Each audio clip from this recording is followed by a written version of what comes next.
Try the strategy this way. The whole problem is really the blacks. The key is to design a system that recognizes this. It's not a clear. They did.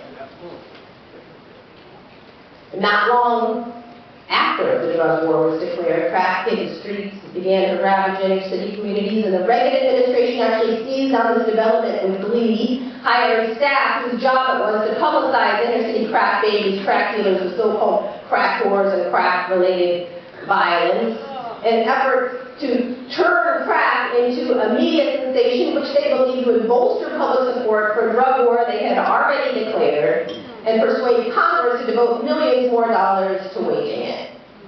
And the plan worked like a charm. Almost overnight. Almost overnight. Television sets were saturated with images of black and brown crack dealers, the so-called crack babies, so-called crack wars. Many people decided they may be too young to remember, but there was a time when you couldn't turn on your television set without seeing images of crack dealers and the so-called crack babies, and magazines saturated with images of this new demon drug crack and the black folks who were responsible for dealing it and spreading it throughout our society. And so a wave of punitiveness washed over. State legislators began competing with each other to pass ever more harsh mandatory minimum sentences for minor drug offenses, sentences harsher than murderers receive in other Western democracies. And soon Democrats began competing with Republicans to prove they could be even tougher on them than their Republican counterparts.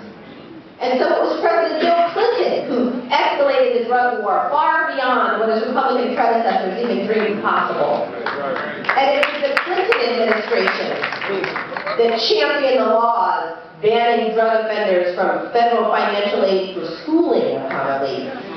Banning drug offenders from public housing, people with criminal records from public housing.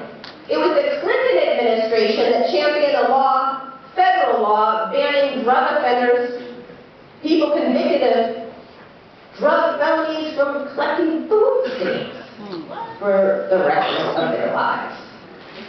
To a large extent, many of the rules, laws, policies, and practices that constitute the basic architecture of this new caste system, championed by a Democratic administration, desperate to win back those so-called white swing voters, folks who defected from the Democratic Party in the wake of the Civil Rights Movement. So here we are, just a couple of decades later, millions of people behind bars, more than 2 million people prisoned, more than 7.5 million people under correctional control, in prison or jail, on probation or parole, more than 60 million people with criminal records who could be legally discriminated against for the rest of their lives, locked into a parallel social universe in which they could be stripped of the right to vote, right to serve on juries. Because of course being swept into the system is just the beginning. When you're released, you find that for the rest of your life, you may be discriminated against in employment. Thankfully, here in Massachusetts, no longer have to check the box. State employment applications. Around the country, people are still checking that box, asking that dreaded question, have you ever been convicted of a felony? Hundreds of professional licenses are off limits to people convicted of felonies. In my state, in Ohio, you can't even get a license to be a barber if you've been convicted of a felony. People say, oh, come on, you're making excuses for people coming out of prison. Stop making excuses for them. They can find a job if they really look, if they really pride themselves. I say, okay, well, actually, finding a job at McDonald's is no easy feat if you have a criminal record, felony record. You can't even get a license to be a barber or a manicurist.